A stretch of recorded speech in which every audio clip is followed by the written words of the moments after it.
Ya, selamat datang di mata kuliah Sistem Aplikasi Bergerak. Jadi, mata kuliah ini merupakan mata kuliah wajib untuk semester 6. Bobotnya 3 SKS, kemudian berpraktikum.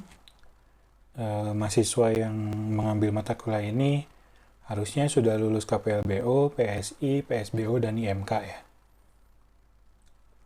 Nah, lulusan mata kuliah ini atau mahasiswa yang mengambil mata kuliah ini, lulus mata kuliah ini diharapkan mampu yang pertama itu merancang, menetapkan, mengevaluasi solusi berbasis computing, baik itu rekayasa perangkat lunak dan atau teknologi sistem informasi berdasarkan requirement yang telah ditetapkan. Kemudian yang kedua mampu mengkonstruksi solusi berbasis computing seperti tadi, baik itu rekayasa perangkat lunak atau sistem dan teknologi informasi. Kemudian ini menggunakan pendekatan teknologi yang sesuai.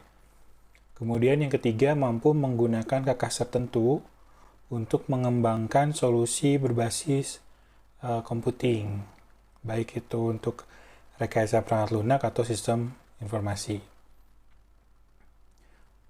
Sedangkan learning outcome yang spesifiknya, yang pertama untuk mahasiswa diharapkan mampu merancang dan menerapkan solusi aplikasi bergerak berdasarkan requirement yang telah ditetapkan. Yang kedua, mampu menerapkan solusi aplikasi bergerak untuk platform Android menggunakan pendekatan native dan hybrid. Yang ketiga, mampu menggunakan kakas pengembangan aplikasi bergerak untuk platform Android menggunakan native dan hybrid. Jadi di sini, di mata kuliah ini, kita akan batasi ke satu platform, walaupun akan diajarkan bagaimana pendekatan native dan pendekatan hybrid. Jadi kalau native itu adalah pendekatan native itu aslinya gitu ya.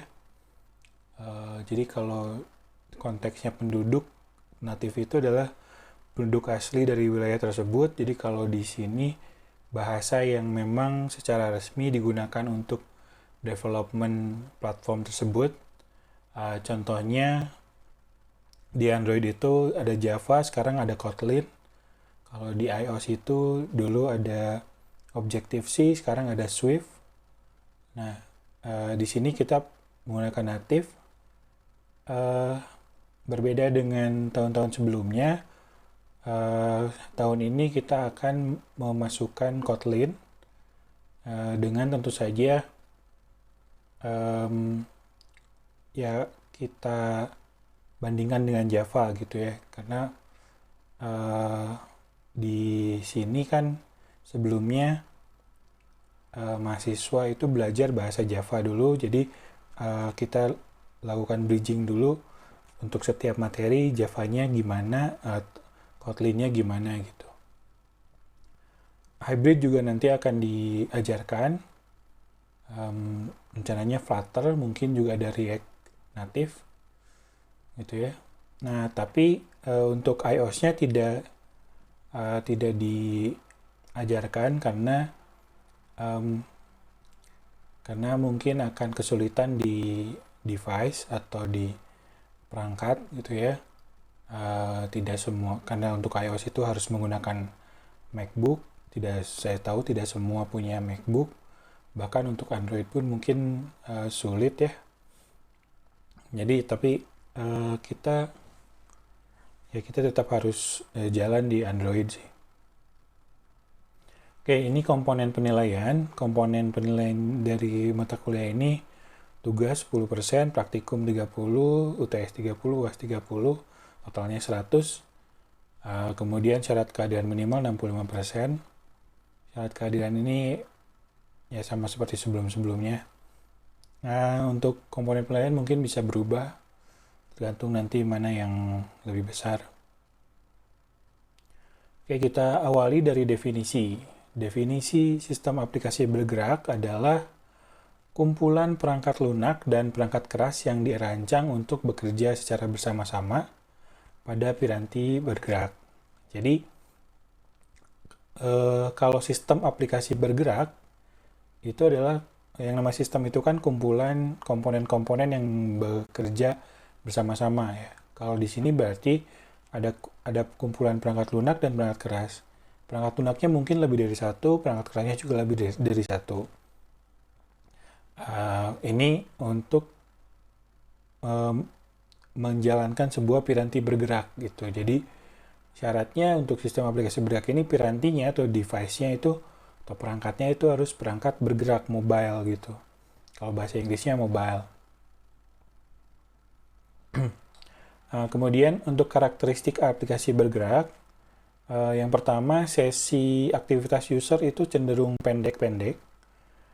Kemudian dapat terganggu oleh aktivitas lain, misalkan ada pesan masuk, telepon masuk gitu ya. Kemudian tapi walaupun sesi aktivitasnya cenderung pendek, namun informasi yang disajikan cenderung bersifat long term. Artinya, ketika tadi ada telepon masuk, informasi yang tadi sedang diakses itu harus bisa ditemukan kembali dengan mudah.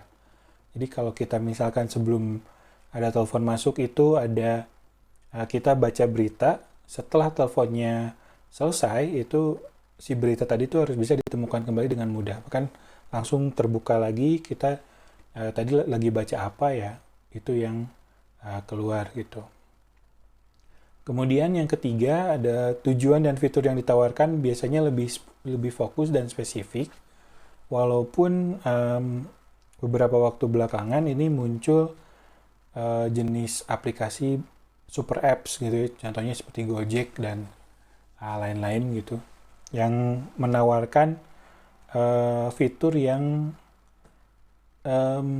tidak terlalu fokus ya, lebar gitu ya, lebar tidak spesifik gitu ya. Contohnya Gojek kan core-nya itu atau fungsi atau fitur utamanya kan transportasi ya, layanan transportasi, tapi di sana juga ada kita bisa bayar tagihan listrik gitu, beli pulsa, beli voucher Google Play dan sebagainya gitu. Bahkan kita juga bisa tarik tunai gitu dari menggunakan aplikasi Gojek gitu. Jadi ada kecenderungan sana, tapi saya lihat mayoritas masih fokus dan spesifik. Contoh aplikasi Notes ya aplikasi Notes aja gitu. Terus berita ya berita aja. YouTube ya video aja gitu dan seterusnya.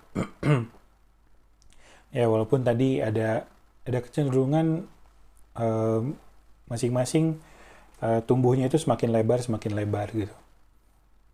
Kemudian yang keempat, informasi dan fitur yang diinginkan oleh user itu lebih mudah dijangkau. Jadi biasanya menunya itu tidak terlalu jauh langkahnya gitu, satu dua sentuhan itu langsung bisa dijangkau dan seterusnya gitu. Kemudian startup dan waking up time-nya relatif cepat gitu. Jadi pasti buka langsung muncul atau ada sedikit splash screen, loading screen sebentar, kemudian muncul informasinya relatif cepat gitu. Kalau tadi juga waking up time-nya ketika kita ada telepon balik laginya atau kita tutup apa si HP-nya, kita misalkan kita lagi di kereta gitu, lagi baca berita, tiba-tiba udah mau stasiun kita turun, kita sakuin si HP-nya, pas dibuka lagi itu langsung relatif cepat buka lagi aplikasi yang tadi gitu. Kemudian selanjutnya dapat dioperasikan di keramaian. Jadi contohnya tadi di kereta ya, di kereta kalau keretanya kereta KRL atau KRD gitu ya, yang kereta-kereta yang padat gitu ya sebelum pandemi mungkin, itu kan ya biasanya orang itu untuk menemani mereka menemani perjalanan mereka, salah satunya adalah dengan smartphone gitu sekarang, atau piranti bergerak gitu, apapun, ada smartphone, ada mungkin gadget, ada tablet, ada untuk game konsol gitu ya, dan seterusnya gitu. Nah, ini harus dapat dioperasikan di keramaian. Artinya, misal kalau di kereta tangan kita satu ke atas, ini harus bisa tetap satu, kita lagi desak-desakan masih bisa dioperasikan dengan satu tangan gitu. Berhubungan dengan poin selanjutnya, dengan satu atau dua jari gitu. Selain itu juga hurufnya harus cukup jelas sehingga kita bisa baca di keramaian gitu. Keramaian mungkin kita goyang-goyang segala macam, terus button segala macamnya juga harus cukup jelas gitu. Kemudian ada fungsi tidak terlalu banyak suara mungkin ya, atau bisa diaktifkan suaranya kalau menggunakan headset. Ada beberapa fitur yang menggunakan suara gitu ya, accessibility setting dan seterusnya. Nah, kemudian tadi sudah disinggung sedikit, bisa dioperasikan dengan satu atau dua jari. Misalkan kita lagi kagok gitu, kita pakai cuma satu jari atau dua jari gini, bisa dioperasikan satu atau dua jari. Tidak perlu seperti karakteristik aplikasi di PC gitu ya, harus full dua tangan, satu mouse, satu keyboard gitu. Itu pun kalau keyboard bisa 10 jari gitu. Oh, ini hanya dua jari lah maksimal. Kemudian tidak menghabiskan banyak sumber daya, terutama baterai. Ini baterai sekarang kayaknya masih paling krusial gitu. Walaupun sekarang rata-rata vendor smartphone itu menambah kapasitas baterai, tapi ya aplikasi juga makin demanding gitu, makin mahal, makin boros terhadap sumber daya gitu. Terutama game mungkin ya yang paling ini. Tapi juga yang lain seperti aplikasi sosial media biasanya itu bisa menghabiskan banyak sumber daya. Nah, itu seharusnya ya diefisienkan. Kalau aplikasi sosial media seperti untuk membuka video, foto itu memang harus menghabiskan cukup banyak sumber daya sih, tapi ya kita harus tetap efisienkan gitu, seefisien mungkin, tidak menghabiskan banyak sumber daya gitu, sehingga ya usernya bisa mengakses atau menggunakan aplikasi kita selama mungkin gitu. Kemudian responsif, jika jika user men-tap sesuatu, aplikasi langsung memberikan feedback. Jadi nggak kayak nge-freeze, nge-hang gitu. Ini sebenarnya umum sih. Hampir semua aplikasi harus kayak gini gitu. Responsif. Responsif di sini itu ya maksudnya. Jadi bukan responsif terhadap layar. Mungkin ada yang punya pemahaman lain, itu sama juga responsif, tapi banyak inilah. Kemudian ini sejarahnya ya. Yang pertama, telepon seluler pertama itu adalah Motorola Dynatec. Ini gambarnya, fotonya besar sekali. Motorola Dynatec 8000X gitu. Ini pertama kali dipasarkan tahun 1983. Mungkin kebanyakan kalian belum lahir, saya juga belum. Harga retailnya waktu itu $3.995. Kalau kurs sekarang, kalau sekitar $4.000 itu sekitar mungkin 60 juta.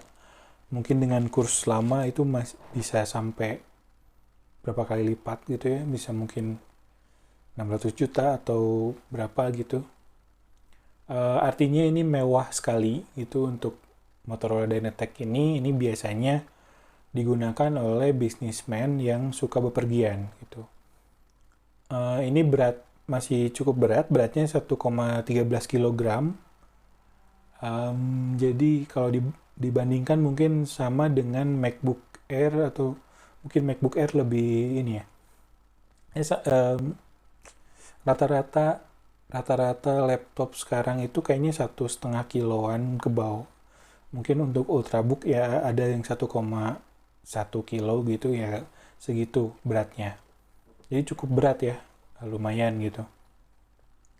Baterainya cukup untuk panggilan selama 30 menit gitu.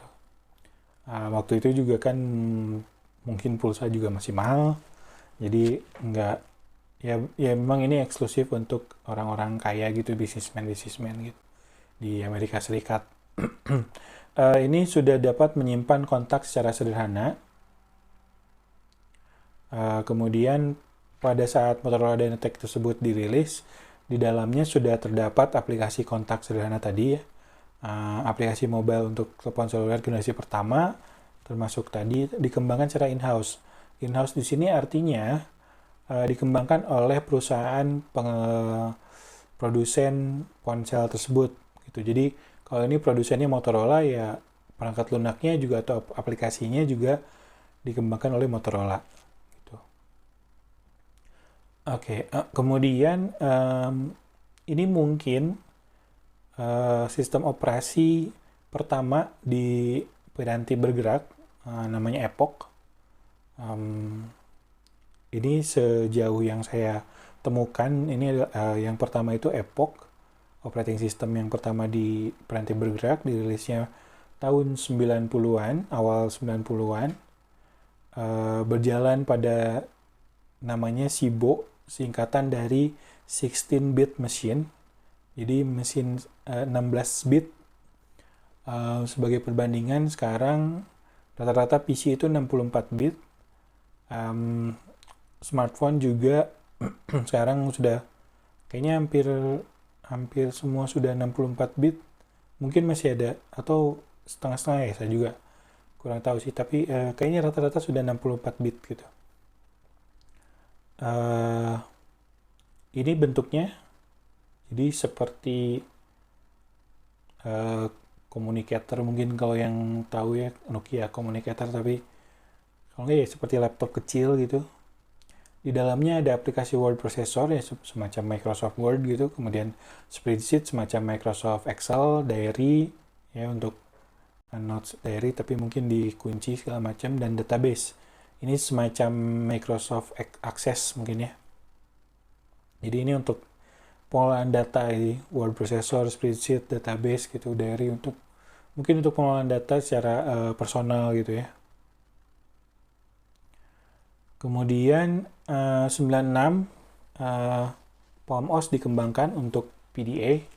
PDA ini adalah singkatan dari Personal Digital Assistant. P-nya personal, D digital, A-nya assistant. PDA ini sudah mempunyai GUI yang touchscreen.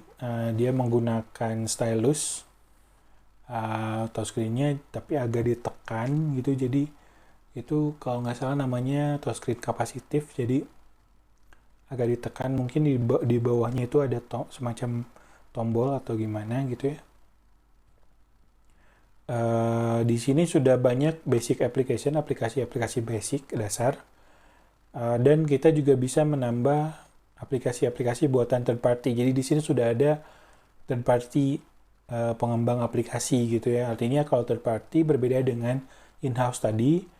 Third party itu adalah pihak di luar produsen atau pengembang si produknya, PDA-nya misalkan di sini. Palm ini dikembangkan oleh Palm atau ya yang membuat aplikasi bisa orang lain, tapi di tahap ini untuk bisa mengembangkan aplikasi itu untuk harus bekerja sama gitu. Jadi tidak sebebas sekarang. Oke, kemudian di akhir tahun 90-an berkembang WAP. WAP ini singkatan dari Wireless Application Protocol. Dia menggunakan WML, Wireless Markup Language. Jadi kalau diekuivalenkan dengan saat ini, WAP ini ekuivalennya dengan HTTP, sedangkan WML ini dengan HTML. Tentu saja ini disederhanakan sehingga bisa dengan mudah ditransmisikan dengan menggunakan ponsel saat itu gitu ya. Di sini WML itu menghilangkan banyak tag HTML sehingga pertukaran datanya menjadi lebih ringan gitu.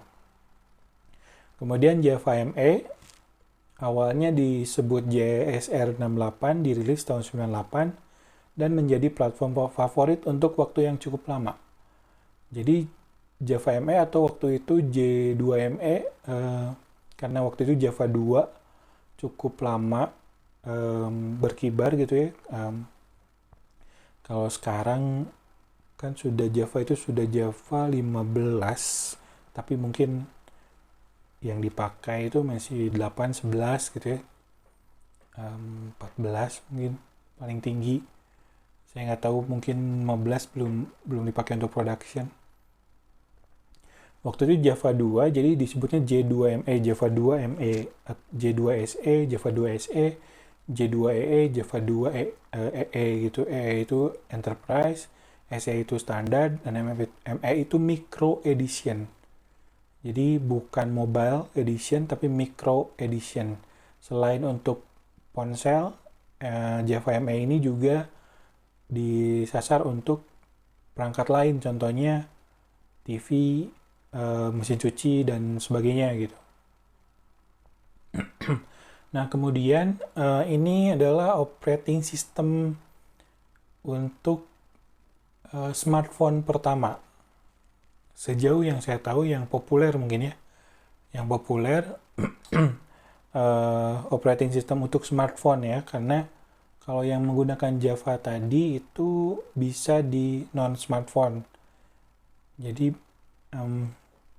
itu ponsel, tapi ya bisa ada aplikasinya, tapi belum disebut smartphone, karena yang disebut smartphone itu yang sudah mempunyai prosesor seperti PC gitu, mikroprosesor lah gitu. Nah, ini Symbian, dikembangkan oleh Symbian Limited. Symbian Limited ini joint venture antara Cyan, Ericsson, Nokia, dan Motorola. Jadi masih terbatas di 4 brand itu waktu itu ya. Pertama kali dirilis tahun 97, di tahun 2009 sudah ada sekitar 250 juta piranti menggunakan OS Symbian. Ini mungkin juga 2009 adalah tahun terakhirnya Symbian berjaya mungkin ya. Nah, karena ini tahun 2001 iPod generasi pertama dirilis, bukan smartphone, tapi ini termasuk aplikasi piranti bergerak, mobile device. iPod ini adalah pemutar lagu yang juga dilengkapi dengan permainan atau game. Ini fotonya, jadi sebelumnya kalau nggak salah iPod itu ada iPod, atau saya juga kurang ingat, iPod Shuffle dulu atau memang iPod ini dulu. Kemudian tahun 2007 iPhone dirilis dan sebanyak 270.000 unit terjual dalam 30 jam. Jadi ini rekor. Sebelumnya banyak yang menyaksikan iPhone ini karena nggak yakin waktu itu trennya ponsel itu kecil, iPhone ini cukup besar. Nah, jadi ya walaupun sekarang lebih besar lagi ya, tapi ternyata sukses gitu. Mungkin karena brandingnya Apple ya. Juli 2008 Apple App Store diluncurkan. Pada saat diluncurkan itu ada 552 aplikasi, 135 diantaranya adalah aplikasi gratisan. Jadi sudah banyak aplikasi dari third party, banyak sekali orang yang, kalau ini sudah agak terbuka, jadi semua bisa mengajukan untuk jadi developer, tidak seperti yang dulu. Nah, di bulan yang sama, artinya di Juli 2008 itu, App Store memiliki 800 aplikasi, jadi pada saat diluncurkan 552, tapi mungkin di akhir Juli itu sudah naik jadi 800-an dan mencapai 10 juta download totalnya. 2008 Android dirilis resmi. Jadi kalau Apple tadi rilis dulu iPhone-nya, kemudian 2007, 2008 baru rilis App Store-nya. Kalau Android, karena Android itu nggak terikat dengan satu vendor tertentu, Jadi dia rilis bersamaan. Jadi dia rilis marketnya. Nah, ada juga smartphone pertama yang diluncurkan karena yaitu tadi Android itu kan konsepnya dari Google, tapi Google waktu itu tidak memproduksi smartphone sendiri. Jadi waktu itu Google smartphone Android pertama adalah HTC Dream. HTC ini adalah vendor dari Taiwan. Jadi untuk supaya ini ya supaya lebih kena ya pasti harus rilis bersamaan gitu ya. Google Play Store-nya, Android Market-nya sekarang namanya di Google Play Store. Maret 2012 diganti namanya di Google Play Store.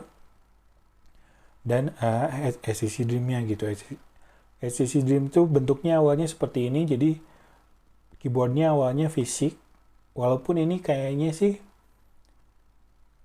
waktu itu tidak banyak juga yang mengikuti desain HTC Dream ini. Rata-rata mengikuti desainnya iPhone, jadi tanpa keyboard fisik maksudnya. Kalau nggak salah baru ada lagi keyboard fisik di HP-nya Sony gitu ya, saya agak lupa juga. Kemudian April 2009 BlackBerry Upward diluncurkan. Sebelumnya BlackBerry sudah banyak digunakan, tidak saya singgung karena juga BlackBerry dan Windows Phone itu sekarang sudah tidak aktif lagi. Tapi 2009 Upward juga diluncurkan. Ini artinya App Store dan Android Market ini sebetulnya merevolusi pasar perangkat bergerak lah. Jadi diikuti Windows Phone Store juga diluncurkan 2010 setahun setelah BlackBerry gitu. BlackBerry Upward. 2009 itu ini dua aplikasi dan game yang legendaris gitu ya. WhatsApp sampai sekarang masih sering digunakan. Dulu kayaknya nggak banyak yang mau pakai WhatsApp karena orang masih banyak pakai BlackBerry. Di WhatsApp nggak ada temen gitu. Mungkin sekarang di WhatsApp itu kan sekarang status quo, mungkin yang seperti WhatsApp kan kayak Signal, Telegram gitu ya. Kemudian 2011 Amazon App Store untuk Android diluncurkan. Jadi tapi kalau Amazon ini dia nggak punya OS sendiri, dia punya perangkat Kindle, rata-rata tablet. Kalau Kindle itu tablet untuk membaca, karena Amazon itu kan bisnis utamanya jualan buku, jadi dia jualan e-book juga, ada di bacanya menggunakan Kindle tersebut, semacam tablet, tapi dioptimasi untuk membaca buku gitu. Jadi cahayanya tidak terlalu tajam gitu, agak redup sehingga tidak membuat mata lelah gitu. Nah, baru 2011 dia bikin App Store untuk Android karena Kindle itu juga basisnya Android. Tapi ya ini sama aja sebenarnya sama Android Market gitu ya, atau Google Play Store gitu. Oke, kemudian ini penetrasi pasar per populasi di Indonesia ya tahun 2015 sampai 2022, tapi sebetulnya ini dari tahun ini hanya sampai 2017 kalau nggak salah, yang realnya dari 2018 sampai 2022 itu proyeksi gitu. Ini dibintangin ya si 2022-nya. Jadi tapi di sini kalau dibandingkan dengan populasi 2021 aja sekarang diproyeksikan 31,17% masyarakat Indonesia itu punya smartphone, punya piranti bergerak gitu. Mungkin bisa lebih gitu ya. Saya juga ya ini saya coba update di Statista tapi belum dapat hal yang sama gitu. Mungkin ini dilakukan 5 tahun sekali atau berapa tahun sekali gitu. Oke, kemudian ini vendor share-nya untuk smartphone, penjualan smartphone di Indonesia tahun 2014 sampai 2017. Jadi di sini 2017-nya adalah perkiraan atau belum selesai gitu ya. Ini masih dibintangin gitu, tapi di sini tidak ada Apple. Apple mungkin di others. Ini karena smartphone shipment, jadi artinya semuanya ya, tidak hanya Android gitu. Ada Apple, ada BlackBerry, ada Microsoft dulu ya. Kalau di sini bisa dilihat yang paling banyak itu yang pertama di sini Samsung 21, ini lain-lainnya. Samsung konsisten karena Samsung itu mungkin ya dia punya semua ini ya, apa namanya, semua ini dari low end, middle end sampai high end. Tapi ya bisa diperhatikan di sini paling banyak di Indonesia yang digunakan adalah Android. Itu kenapa juga kita ya Android aja gitu, karena ya udah bukan Android aja sih, diajarkannya Android aja. Kayaknya sudah cukup mewakili gitu. Secara struktur juga mungkin harusnya sih nanti kalau mau ngulik sendiri harusnya bisa gitu, bikin aplikasi iOS atau OS yang lain, platform yang lain. Ini juga global, berdasarkan operating system, global sales-nya. Ini memang untuk sekarang itu hanya 2 yang masih ada, Android dan iOS. Yang lain itu tadinya ada Microsoft, Windows Phone, RIM, itu BlackBerry, Bada, Symbian, dan lain-lain itu udah nggak ada kayaknya.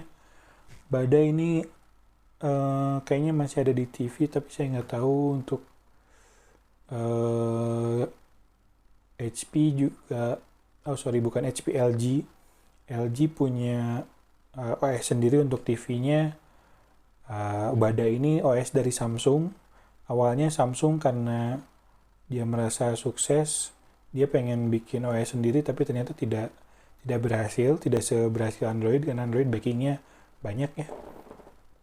Itulah ini. Jadi sekarang Android secara share operating system itu paling banyak karena vendornya juga banyak gitu, bukan hanya satu. Kalau iOS kan vendornya cuma satu gitu, hanya Apple saja gitu. Jadi ya wajar sih segini gitu dibandingkan dengan Android yang mungkin ratusan vendor gitu. Oke.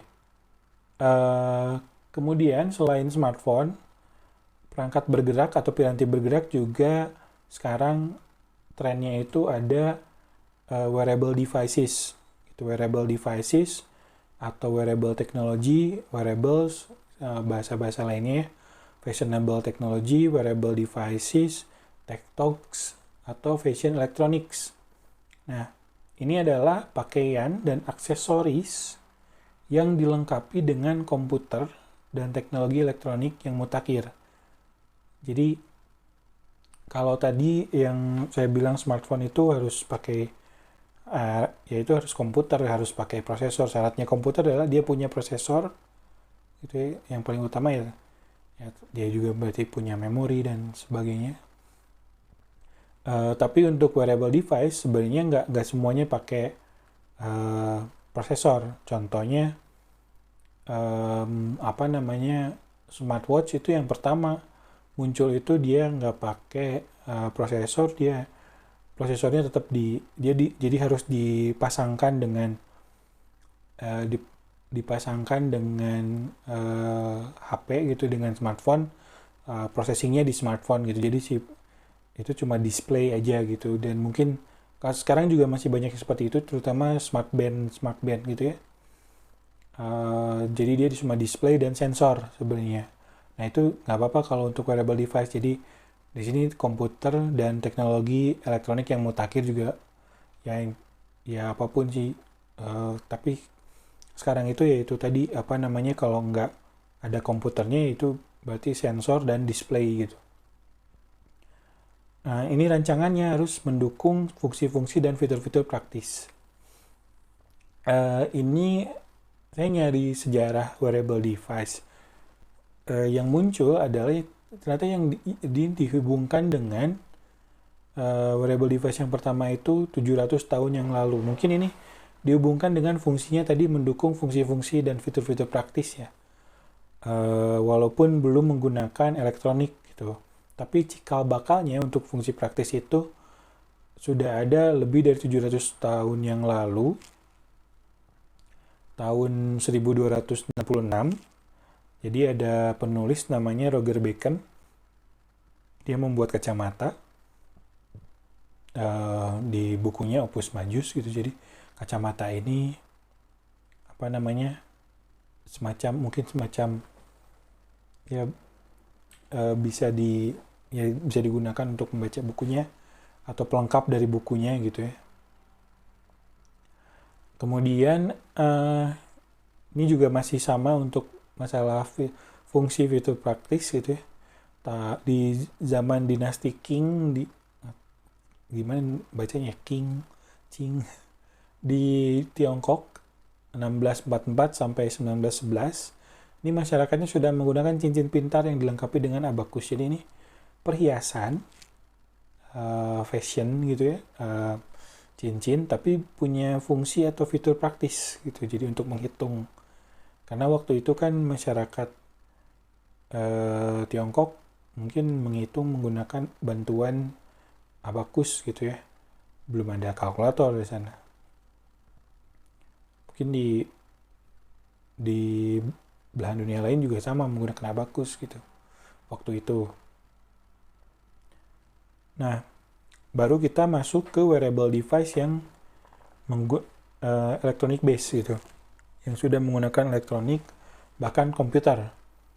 Jadi pertama itu tahun 61 Edward Thorp nih menciptakan sebuah wearable komputer pertama untuk mencurangi permainan roulette. Jadi roulette ini permainan biasanya dijadikan judi juga.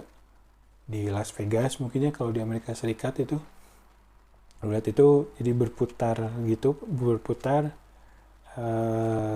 nanti si pemainnya masang di mana gitulah. Saya juga kurang paham gitu, tapi itu satu permainan yang bisa dijadikan perjudian gitu. Memang ini wearable device ini tidak jauh-jauh dari judi sejarahnya kalau dilihat-lihat ya. Yang 61 Edward Thorp itu untuk mencurangi permainan roulette. Kemudian 72 Ketaf ini untuk curangi blackjack gitu ya. Nah, baru tahun 75 ini ada jam tangan kalkulator. Mungkin kalian waktu kecil juga pernah punya. Ini awalnya dari tahun 75. Harganya tadi hampir $4.000 sama dengan telepon seluler tadi ya, Motorola Dynatec. Kemudian 81 Steve Mann, ini ada fotonya. Dia seorang murid sekolah menengah atas SMA. Dia bisa menyambungkan komputer 6502 yang digunakan pada Apple. Jadi yang disebut Apple II ya, yang disebut komputer itu ya rangkaiannya gitu ya, apa namanya, prosesornya, motherboard dan sebagainya gitu. Kemudian dia masukkan ke tas punggung yang dibuat dari besi, kebayang beratnya gitu. Kemudian displaynya pakai kamera viewfinder. Jadi kamera viewfinder ini itu kalau dilihat di sini itu dia ditempelkan di mata. Jadi kayak diteropong gitu si displaynya tuh, dipasang di helm gitu. Itu yang di atas mungkin lampu ya, atau apa ya, saya juga kurang tahu ya. Kira-kira ilustrasinya seperti ini, wearable yang kalau tadi disebut fashion elektronik, ini nggak fashionable gitu. Ini kalau dia ini udah bukan untuk judi lagi, tapi untuk ya hobinya memang di computing gitu. Terus tahun 87 alat bantu dengar digital pertama dirilis ke publik. Itu udah digital, sebelumnya sudah ada tapi analog ya. Kalau digital itu artinya sudah menggunakan elektronik. 94 Steve Mann yang tadi berhasil menghubungkan webcam pada komputer tas punggungnya, jadi ditambahkan webcam sehingga bisa mungkin merekam jadi vlogger mungkin ya. Tahun 2000 headset pertama dengan konektivitas Bluetooth dirilis. Tahun 2002 Cybernote Poma PC ini wearable PC dirilis. Jadi ini PC, konsepnya adalah PC yang bisa dikenakan gitu, tapi kayaknya ribet banget gitu ya. Harganya juga cukup mahal. Ini $1.500 gitu ya. Tahun 2002 $1.500. Mungkin kalau sekarang kan 20-30 juta, 20 juta, mungkin saat itu 40 juta mungkin atau lebih. Kemudian tahun 2003 alat pacu jantung digital pertama dirilis Vitatron C-Series. 2006 Nike dan iPod bekerja sama memungkinkan ini sampai sekarang kayaknya masih digunakan konsep ini ya. Jadi kalau ini sinkronisasi pergerakan untuk jogging gitu ya dengan menggunakan gelang Nike, sekarang sudah banyak tersedia smart band semacamnya gitu. Sampai di bawah 100.000 juga banyak, 50 ribuan yang merek-merek OM gitu atau yang nggak ada mereknya gitu ya, atau merek-merek ya nggak tahu mereknya apa gitu. Itu bisa connect ke HP sekarang, kita bisa sinkronisasi pergerakan kita, berapa langkah kita tadi jogging, berapa jauh gitu rutenya bisa dilihat di peta gitu dan seterusnya. Fitbit baru 2007 didirikan. Tadi saya singgung smartband, smartwatch. Fitbit itu adalah perusahaan produsen smartwatch dan smartband. Ini masih eksis sampai sekarang. Produksi smartwatch-nya itu di kelas high-end, mahal-mahal, mungkin setaranya dengan Apple Watch atau dengan kalau Samsung Galaxy Watch ya gitu. Kemudian 2009 sebuah wearable komputer pertama dengan nama W200 dirilis oleh Glacier Computer. Kemudian 2012 smartwatch yang dapat dikustomisasi Pebble berhasil mendapatkan dana sebesar 10 juta dari kampanye Kickstarter. Jadi kalau nggak tahu, Kickstarter ini adalah platform untuk crowdsourcing, atau jadi minta sumbangan, tapi tidak serta-merta minta sumbangan. Jadi misalkan kita punya produk Pebble, misalkan kita punya produk smartwatch, kita jual pakai paket-paket biasanya, misal harga aslinya itu $100. Nah, ada yang early, misalkan kita jual $100, itu dapat smartwatch nanti pada saat rilis. Kemudian ada juga yang $200 dapat smartwatch dengan piagam gitu misalkan. Tanda terima kasih karena sudah memberikan pendanaan kan, itu secara tidak langsung gitu. Secara langsung malah ya. Atau ada lagi yang $300 dapat apa gitu. Biasanya seperti itu. Jadi itu ya PO, sistemnya pre-order. Jadi dia dapat $10 juta. Banyak orang yang percaya karena Kickstarter ini tidak jarang gagal. Dan sebenarnya Pebble ini juga termasuk yang gagal kalau menurut saya. Karena sekarang nggak ada lagi Pebble. Tapi ya itulah Kickstarter, karena orang investasinya itu hanya sedikit tapi banyak. Konsep crowdsourcing itu kan gitu, jadi orang itu tidak perlu investasi banyak-banyak tapi sedikit, tapi yang investasinya banyak orang gitu. Jadi mungkin tidak terlalu ini. Jadi banyak project Kickstarter yang sebenarnya gagal sih banyak. Yang berhasil juga ada banyak gitu, tapi yang gagal juga banyak gitu. Contoh kalau nggak salah yang berhasil tuh yang bikin laptop kecil. Itu mungkin tidak bisa dibilang wearable, tapi mungkin bisa masuk ke berhenti bergerak juga sih. Jadi ada laptop sebesar itu yang GPD sebesar 10 inci, 8 inci gitu. Bukan 10 inci, 8 inci tapi 10 inci 8 inci tapi speknya luar biasa gitu. Kemudian 2013 Google Glass dirilis secara terbatas untuk kalangan developer. Sekarang kayaknya ya ini juga salah satu teknologi yang nggak tahu arahnya kemana, nggak tahu dia kemana gitu ya.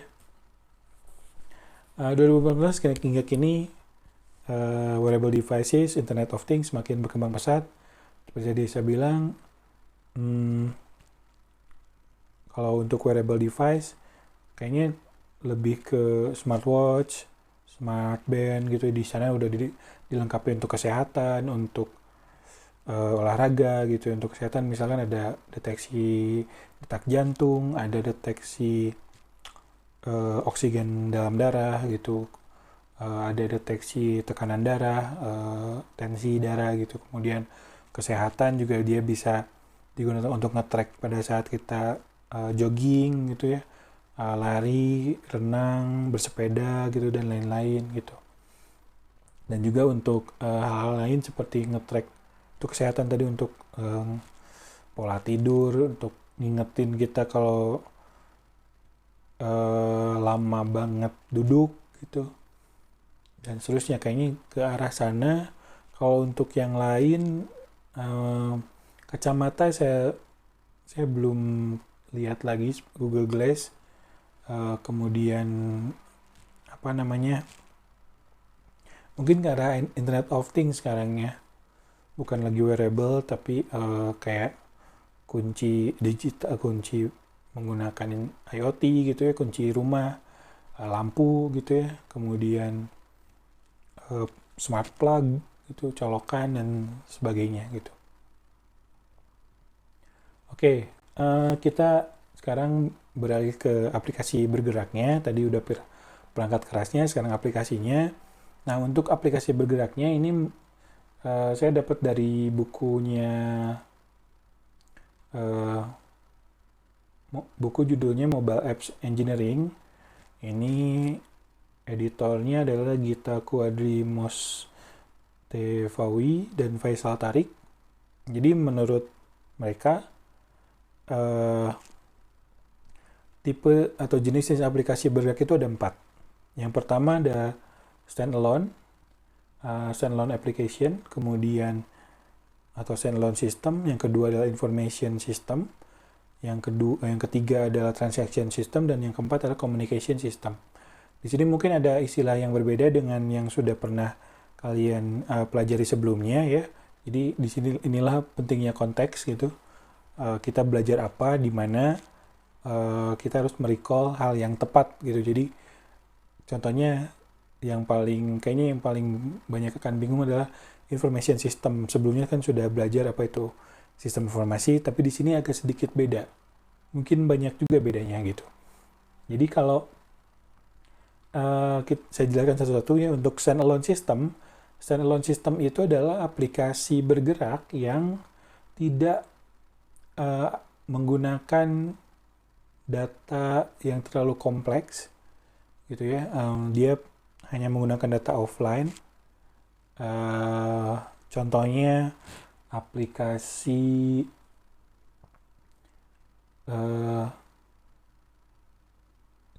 kalkulator, game-game sederhana gitu ya. Contohnya kalkulator itu kan tidak menggunakan data mungkin atau datanya cuman beberapa. Kalkulator itu kan bisa nyimpen di memori gitu ya, 1 angka, 2 angka, sampai beberapa angka, mungkin hanya angka saja gitu. Itu sederhana gitu, tidak terlalu kompleks. Game-game yang sederhana juga, contohnya game Tetris, nyimpen high score-nya aja gitu, misalkan seperti itu. Itu standalone system. Jadi sama sekali tidak berhubungan dengan aplikasi lain, dengan sistem lain, dengan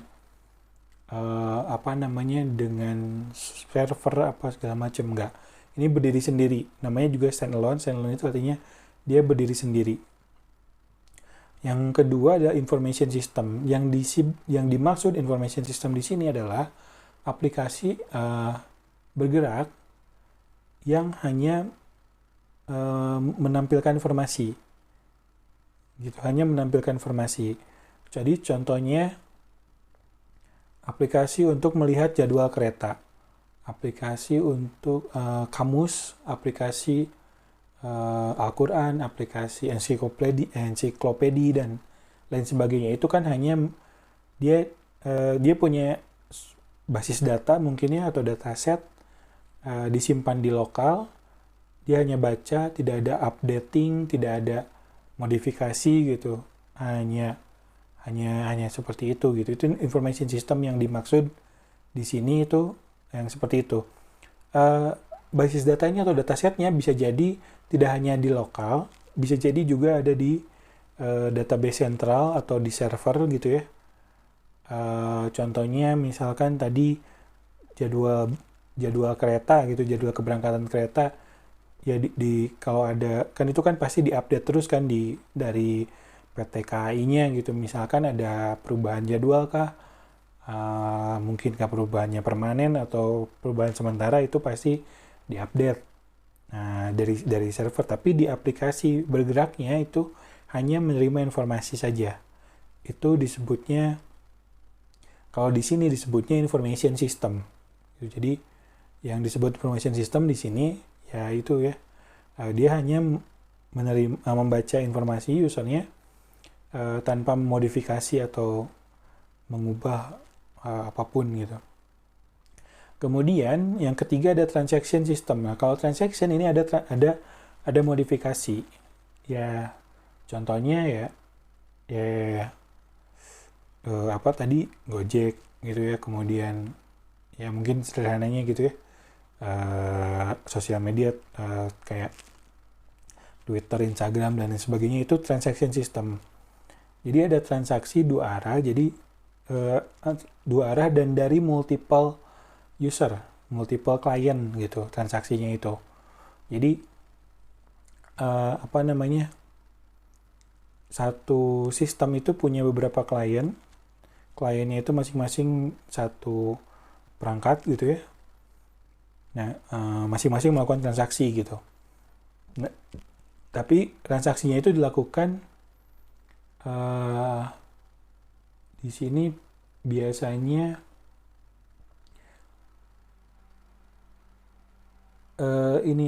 secara sinkronus. Jadi di-trigger dari user gitu transaksinya itu. Jadi semacam aplikasi web yang mungkin web 2.0 gitu ya, yang kalau sekarang disebutnya web tradisional ya mungkin ya. Jadi ya aplikasi konvensional lah. Kita lakukan transaksi di-trigger oleh user, misal aplikasi Tokopedia gitu ya, atau aplikasi marketplace e-commerce gitu. User melakukan transaksi, request ke server merespon gitu ya, kemudian terjadi transaksi gitu, seperti itu. Nah, kalau communication system ini lebih real time, contohnya WhatsApp. Tapi walaupun begitu, bukan berarti communication system ini adalah untuk berkomunikasi ya, tapi memang contohnya yang paling enak itu WhatsApp sih, karena dia real time kan. Misalkan satu user update, dia langsung ya user yang lain update lagi, langsung terupdate gitu, nggak nunggu dulu user tersebut request dulu. Kalau di transaction system harus request dulu, kalau communication system nggak.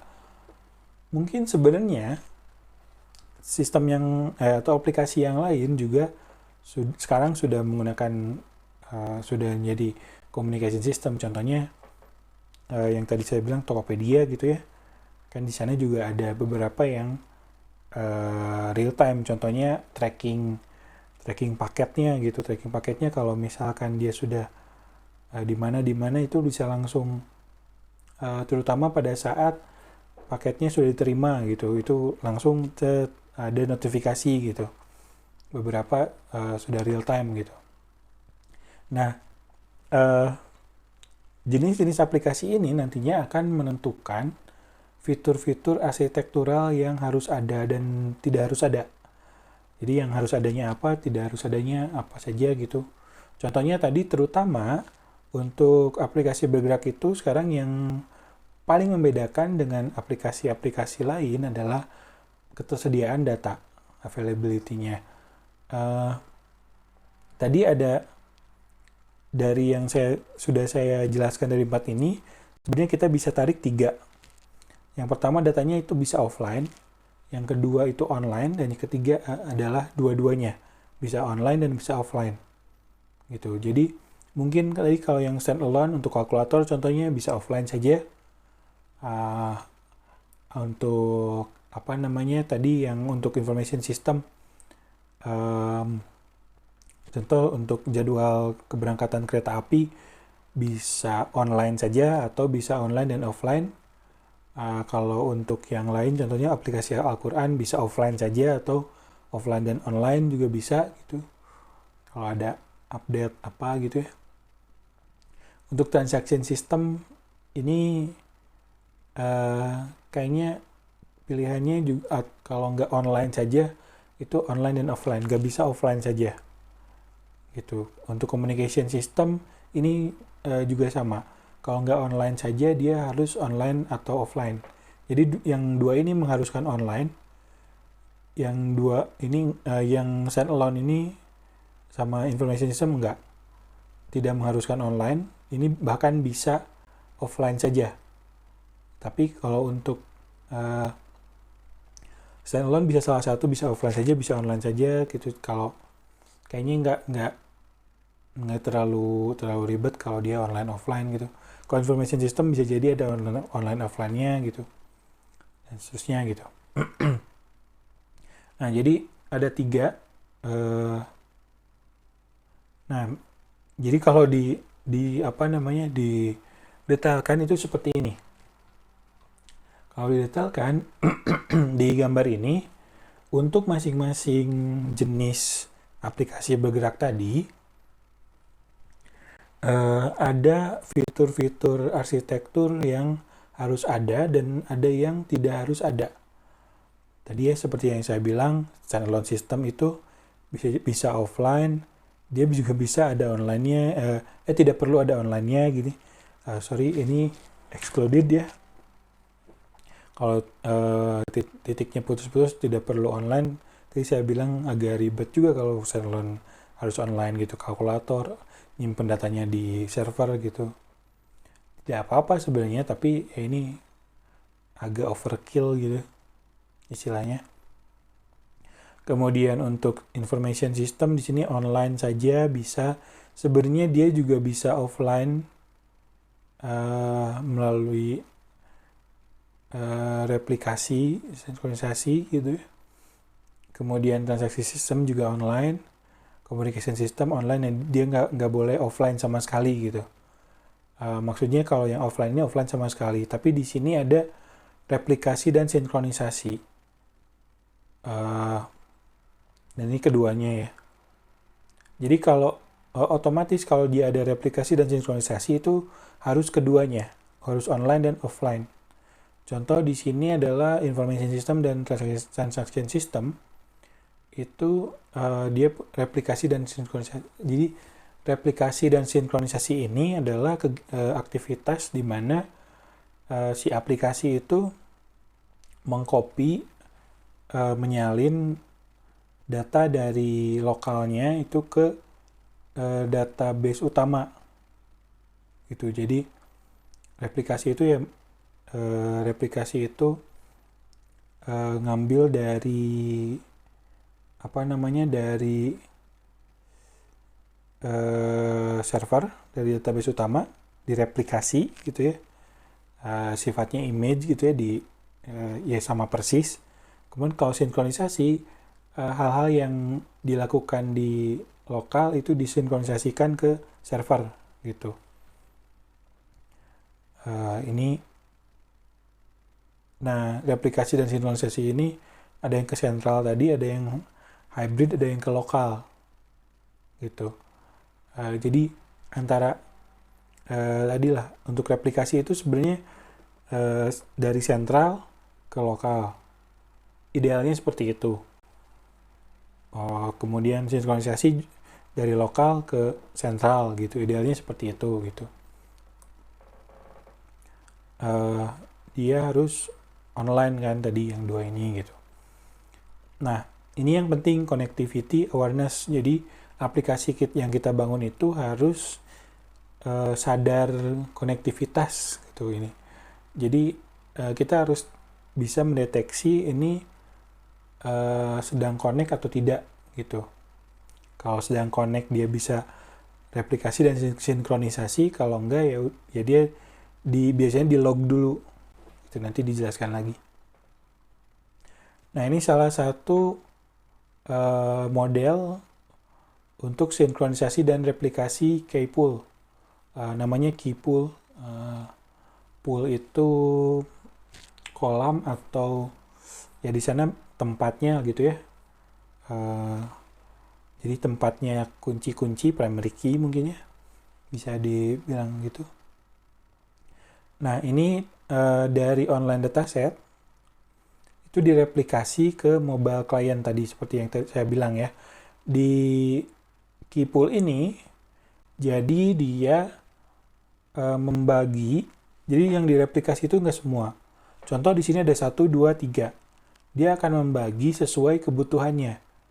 Misal mobile client 1 dia hanya perlu data nomor 1 saja. Mobile client 2 hanya perlu data nomor 2 saja. Mobile client 3 hanya perlu data nomor 3 saja. Nanti di sini bisa diubah, disinkronisasi lagi ke online dataset tadi. Ini di offline datasetnya, diubah-ubah, bisa disinkronisasi gitu. Nanti setelah itu direplikasi lagi gitu. Mungkin yang apa namanya yang dibutuhkan ya. Misalkan ada lagi nomor 4 ini dibutuhkan oleh nomor 2 direplikasi gitu. Dan seterusnya, itu siklusnya seperti itu. Itu untuk sinkronisasi replikasi keypool. Ini contoh kasusnya. Misal ini untuk reservasi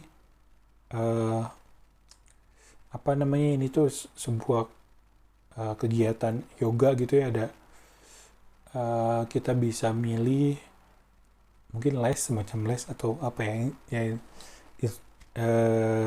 ya semacam, bukan les ya, ya pokoknya ada tempat untuk yoga gitu, kita bisa milih yoga, pilates atau spinning gitu. Kemudian kita harus reservasi. Nah, di sini si core spot ini yang di abu-abu ini akan dibagi-bagi ke masing-masing klien. Ini kan per person kan, tidak perlu semua tahu gitu. Yang perlu tahu mah si mobile person 1 sudah booking di tanggal tertentu atau waktu tertentu, yang lain berarti nggak bisa gitu, misalkan seperti itu aja, tapi nggak perlu semuanya tahu gitu. Contoh seperti itu. Oke, kemudian ada lagi replikasi dan reintegrasi. Kalau di sini disebutnya sinkronisasi itu reintegrasi kan, ini dengan pihak ketiga atau disebutnya escrow. Sebetulnya saya terjemahkan menjadi pihak ketiga escrow itu karena kalau di perbankan escrow itu semacam pihak ketiga sih yang dipercaya gitu. Jadi kalau yang replikasi dan reintegrasi, kalau tadi replikasi dan sinkronisasi. Kalau replikasi dan reintegrasi, bedanya ini untuk data agregat. Data agregat itu seperti sum, average, dan sebagainya gitu ya. Kalau ini sini contohnya sum, summary atau penjumlahan gitu ya. Misal kita punya 2 klien, kita punya 2 baris data. Baris data pertama itu nilainya 90, data kedua adalah 30. Ketika direplikasi itu dibagi-bagi. Ternyata mobile client ini misalkan untuk saldo. Misal saldo total untuk Misal kita bikin aplikasi tabungan untuk koperasi gitu ya, misalkan ya. Koperasinya ini koperasi yang misalkan untuk koperasi yang punya cabang atau bank aja lah udah. Bank itu kan punya cabang di mana-mana gitu ya. Tiap cabang punya nasabah gitu ya. Nah, di sini mungkin cabangnya gitu. Ini cabang Bandung. Nasabahnya 1, 2, 3. Jadi di sini misal nomor 1 itu adalah jumlah debitnya gitu. Atau ini jumlah saldo atau apalah gitu, saldo tabungan misalkan. Yang kedua ini ada jumlah piutang gitu misalkan ya. Di cabang Bandung itu ada di sini misalkan ada 2 klien. Si klien 1 itu 45 saldo tabungannya, klien 2 45. Di sini bisa diedit, kemudian disatukan lagi di sini jadi direintegrasi lagi.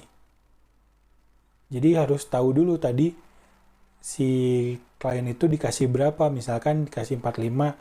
Di sini ternyata diubah jadi 40 sekarang.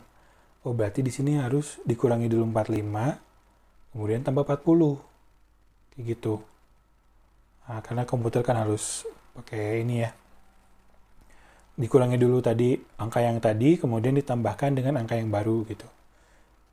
Nah, dan seterusnya. Nah, di sini ini ada potensi kesalahan karena tadi kan harus tahu ini kalau ada satu transaksi yang gagal, misalkan di tengah-tengah datanya komunikasinya keputus segala macam, ya itu ada potensi datanya jadi tidak akurat gitu.